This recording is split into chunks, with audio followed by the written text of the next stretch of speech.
السلام علیکم ورحمۃ اللہ وبرکاتہ۔ ایک سوال ہے کہ کیا وضو کے دوران گنگنانے سے یا ٹی وی دیکھنے سے وضو ٹوٹ جاتا ہے یا نہیں؟ ہمارے معاشرے میں بہت سی ایسی چیزیں مشہور ہو جاتی ہیں جن کا حقیقت میں قرآن و سنت میں کوئی ثبوت نہیں ہوتا۔ رسول اللہ صلی اللہ علیہ وسلم کی صحیح احادیث میں وضو کو توڑنے والی 4 ہی چیزیں ہیں۔ پہلے نمبر پہ انسان کی شرمگاہ پیشاب پخانے کے راستے سے کوئی بھی چیز خارج ہو جائے وضو ٹوٹ جاتا ہے۔ اگر کوئی انسان اپنی شرمگاہ کو بغیر کپڑے کے ہاتھ لگا لے وضو ٹوٹ جاتا ہے، یہ دوسری چیز ہے۔ تیسری چیز اونٹ کا گوشت کھانے سے وضو ٹوٹ جاتا ہے۔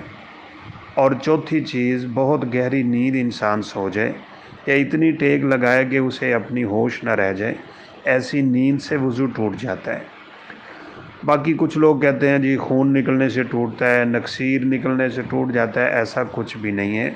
صحابہ کرام تیر کھاتے رہتے تھے اور نماز پڑھ لیتے تھے، خون جاری رہتا۔ یہ 4 چیزیں ہیں جن کی وجہ سے وضو ٹوٹتا ہے، اس کے علاوہ کسی چیز سے نہیں ٹوٹتا۔ لہذا ٹی وی دیکھنے سے، گنگنانے سے کچھ نہیں ہوتا۔ البتہ وضو ایک عبادت ہے اور اسلام کا ایک بہت خوبصورت عمل ہے۔ انسان پوری تسلی سے، آرام سے اعضاء کو خوبصورت کر کے دھوئے۔ بعض لوگ ہر عضو دھوتے ہوئے کچھ دعائیں پڑھ رہے ہوتے ہیں، ان کا تو کوئی ثبوت نہیں ہے۔ وضو کے بعد کی دعا ثابت ہے، وہ دعا پڑھے اور پھر اللہ تعالیٰ توفیق دے دے 2 رکعتیں وضو کی تحیۃ الوضو پڑھ لے تو نبی صلی اللہ علیہ وسلم نے فرمایا اللہ تعالیٰ اس کی پوری زندگی کے گناہوں کو معاف کر دیتے ہیں۔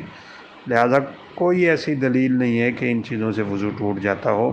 البتہ ایک بات ضرور ہے، اگر کوئی شخص کسی چیز کو شہوت سے دیکھتا ہے اور اس وجہ سے اس کی شرمگاہ سے کوئی چیز نکلتی ہے تو وہ میں نے پہلے ذکر کر دیا، کوئی بھی چیز شرمگاہ سے نکلے تو وضو ٹوٹ جاتا ہے۔